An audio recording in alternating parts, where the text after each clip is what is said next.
We do Tanya. So today's Tanya is Thursday's portion, and we're continuing the explanation of the departed Tzaddik's influence and flow to his disciples is very, very real, because the Tzaddik, even in his life, is essentially, God, 1 second.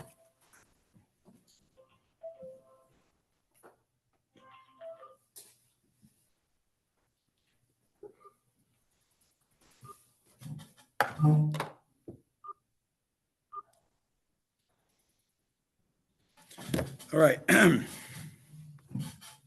So, as we're saying, so continuing on Thursday. Now, while the tzaddik was alive on earth, these three attributes were contained in their vessel and garment on the plane of physical space, this being the aspect of the nefesh, which is bound to his body.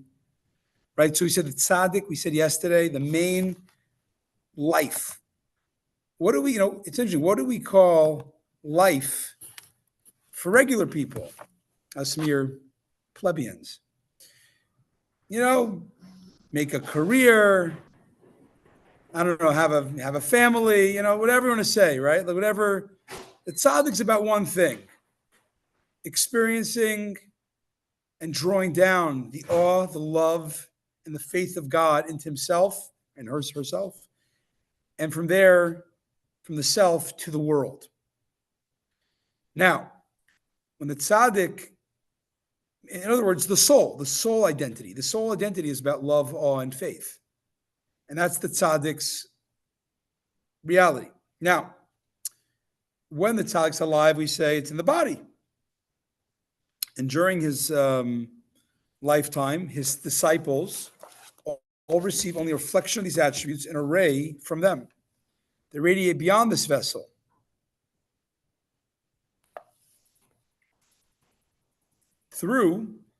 By means of the tzaddik's holy attributes and array from them. In other words, when the tzaddik wants to give influence to disciples, it's through speaking. You can't, right? It could be through osmosis. It's mainly through, even that they're saying to that as well, but predominantly through speaking and teaching.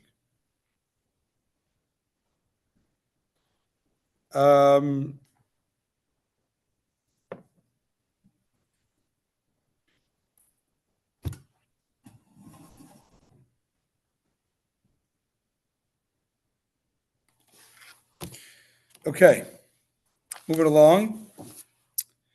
That's why our sages of blessed memory say one cannot plumb the depth of his master's teaching until the passage of 40 years. Gemara, Avodah Zarah 5b. Because what you're getting from the teacher, the tzaddik, is a very, very small glimmer of what's really going on.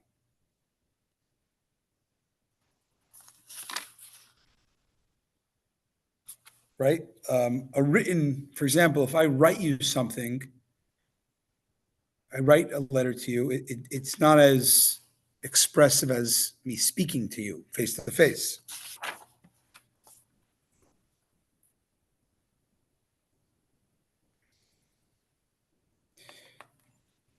Basically, because a teacher cannot just expose their insides. It's always through these filters, speech, these modes of expression that are also concealers to something.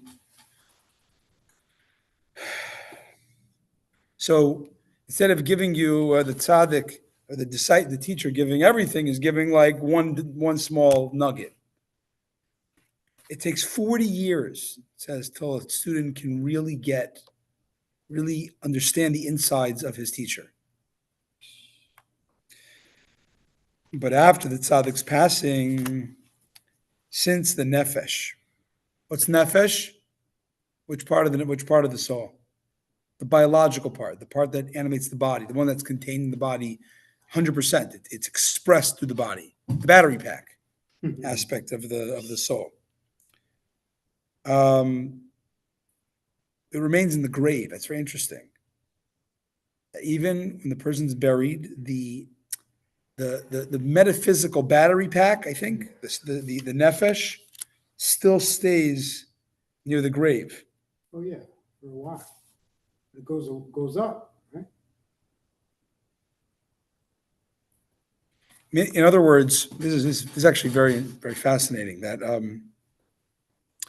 as I told you before, the 5 levels of the soul represent different parts of the complexity of the human being's personality. Nefesh is the battery pack. The ruach is the emotional awareness of the soul. The neshama is the intellectual and the abstract thinking part of the soul. The chaya is the transcendent part of the soul, and the yechida is like where it meets God, so it's unified with God, the core essence, the stem cell of the soul. Whatever. And the point of saying is, this is interesting that when the tzaddik is alive, everything ultimately is being filtered to some degree through the body.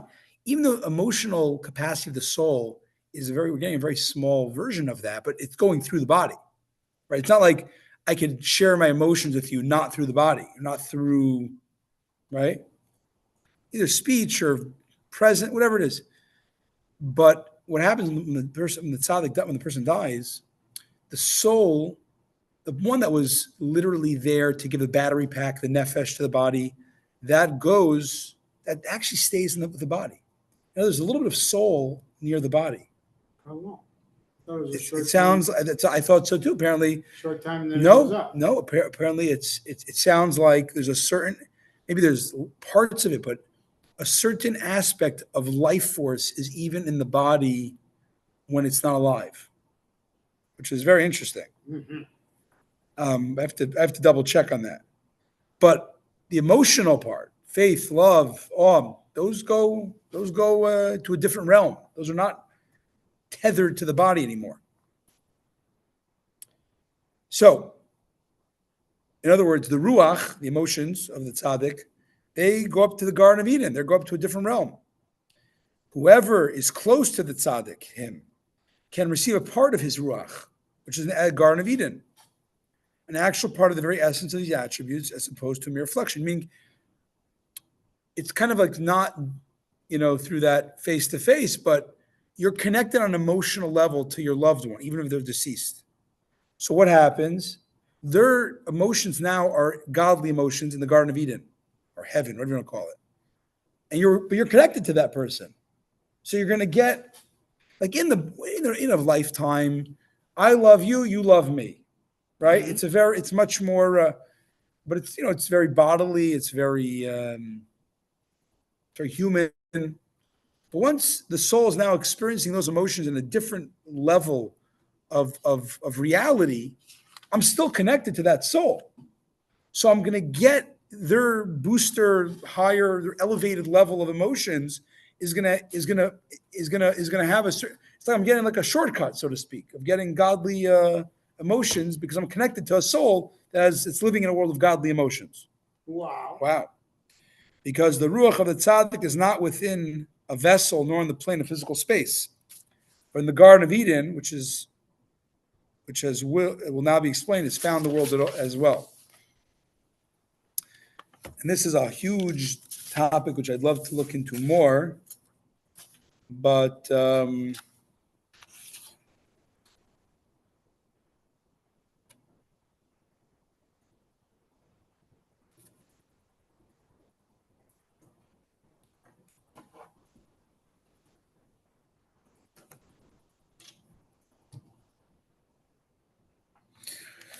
the Garden of Eden is not like a place, like hidden away.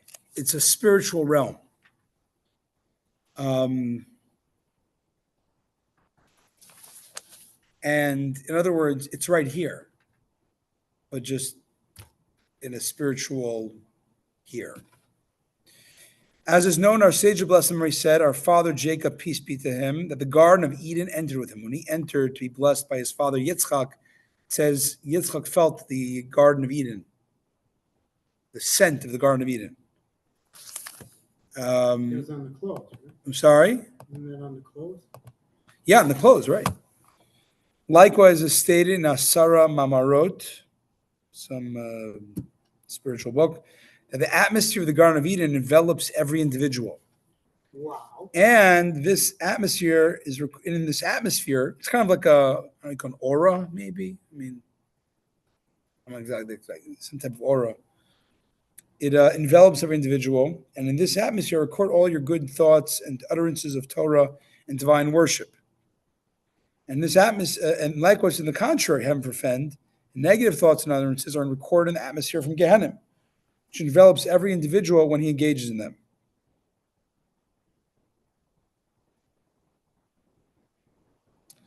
It is therefore very easy for his disciples to receive their part of the essential aspects of their master's ruach, i.e., his faith, awe, and love, which he serves God, and not merely a glimmer thereof which radiates beyond the vessel, which is what you get when you're alive.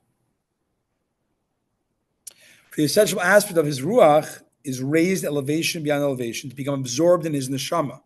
So through emotion, which is a lower level than divine intellect, it's merging with a level, whatever that means, a merging of the divine emotion to the divine intellect, which is higher. It's a higher Garden of Eden. Or just like in a human being, we'd say, what's a greater feat? The emotion of the person or the intellect of the person?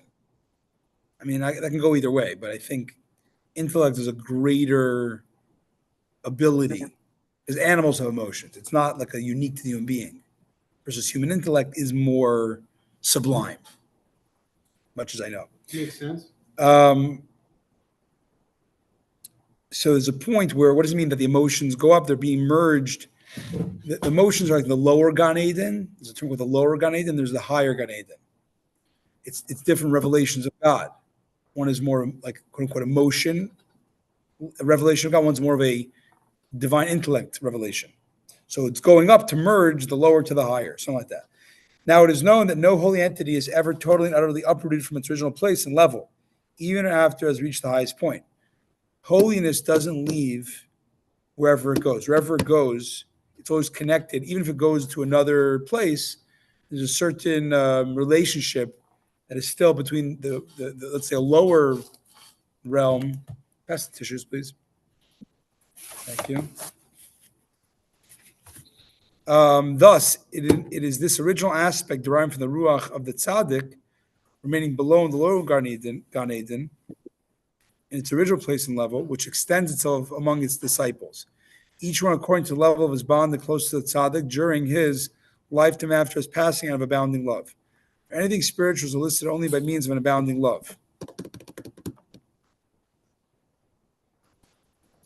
Thus, it is stated in the sacred Zohar, the spirit of the inner heart's desire elicits the spirit from above, but only if he will prepare himself towards his God with this great preparation and intense effort, so that he will receive these attributes in the way that his master taught him. To paraphrase the words of our sages of blessed memory, what just happened, to paraphrase the ruach of the inner heart's desire elicits the spirit from above. Ruach draws ruach. Ruach is the emotions of your soul. When it's directed towards God, or let's say the tzaddik relationship, it will elicit back emotions. But only if he'll prepare himself towards his God with great preparation and effort. If you've labored, which means if you want to really have a relationship with God in a real way, you got to toil for it. It doesn't come without the toil, without the plowing. So a lot of topics discussed today. And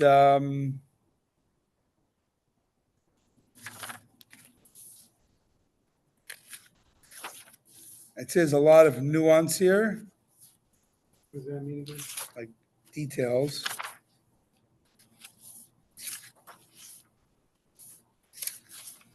But I'd have to really spend time on this. But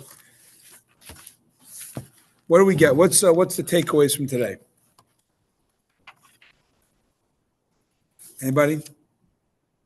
Class? Tzaddik. right? Tzaddik what? You have many benefits. Being Even connected when to this. when he's not here physically. And it says even more so. More so. You're not just a relation with the tzaddik. When you are connected to a great, inspiring human being, it's very obvious what you're getting back from them. Mhm. Just being in a relationship, like, oh my gosh.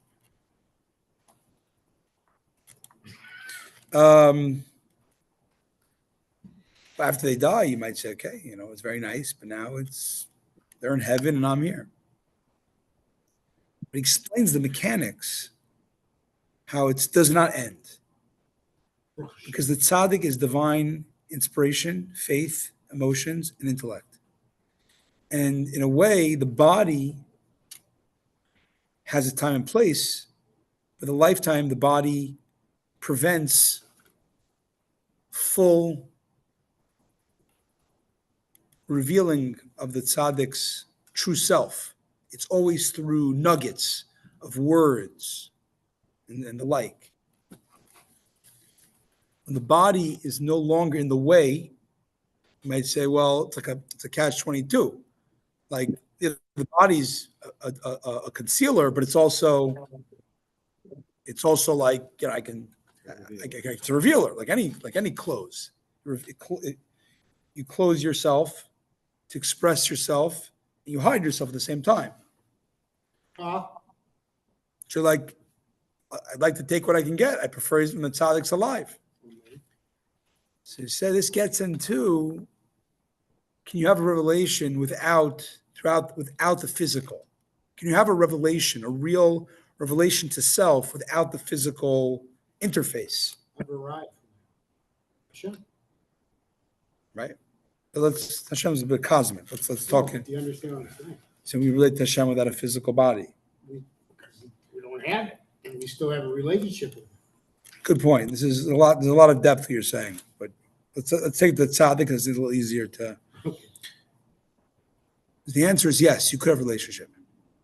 Because you are not, first of all, you are not just a physical being that relates to physical things. You're also a emotional being. Emotional being is a metaphysical aspect of self.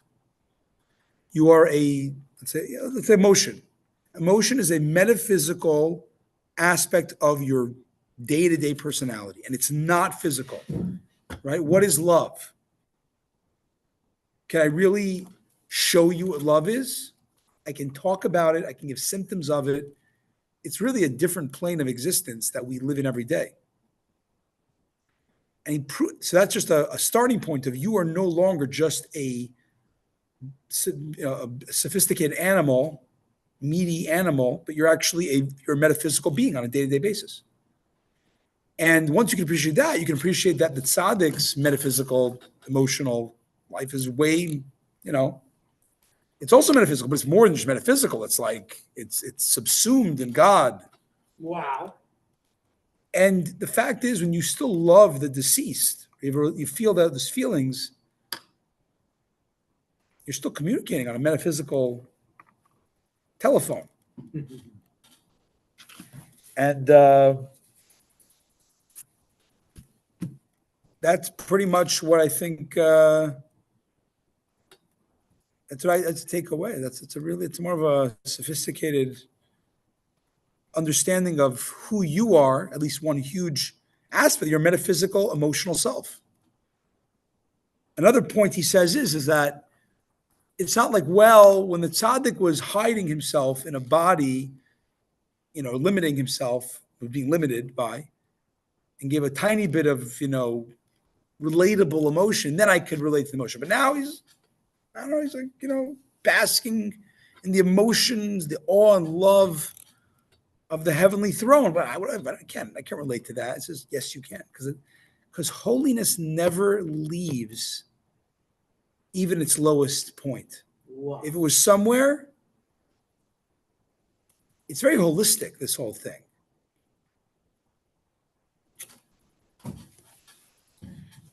I'm enjoying this. Have a great day.